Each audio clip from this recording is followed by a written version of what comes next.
নমস্কার বন্ধুরা, আজকে হলো 17ই মে, আমার জন্মদিন। Happy birthday to you, happy birthday to you, happy birthday আমার মানা, happy birthday to you. Thank you. Thank you.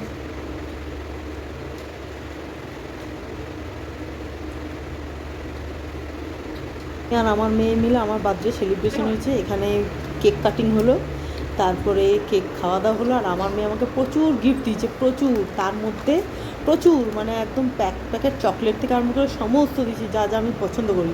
তার মধ্যে সব থেকে আমার পছন্দের জিনিস যেটা ভালো লেগেছে সেটা হচ্ছে এই ফটোটা, যেটা আমার মেয়ে আমাকে দিয়েছে হ্যাপি বার্থডে আমার মানা বলে। তার সাথে হয়েছে ডিনারের প্রিপারেশন করেছি, এখানে মিক্স ফ্রায়েড রাইস, মিষ্টি ফ্রায়েড রাইস করেছি, সঙ্গে পনির করেছি, আর স্টাফ আলুর দম করেছি। আর এখানে আছে পায়েস। জীবনে ফার্স্ট টাইম আমি পায়েস খেলাম, তা আমার জন্মদিনে, সেটা আবার করে দিয়েছে আমাকে আমার মেয়ে। এটা হচ্ছে আমাদের ডিনার প্রিপারেশন। ডিনার করে মেয়েও ডিনার করলাম। ডিনার করে আমি আজকে আমার বার্থডেটা কমপ্লিট করলাম। আর এই সত্যি কথা বলতে এত বছর মধ্যে এই বছর আমার বার্থডে খুব ভালো কেটেছে, খুব ভালো গেছে। আমি খুব ভালো থেকেছি। আপনারা সবাই ভালো থাকবেন।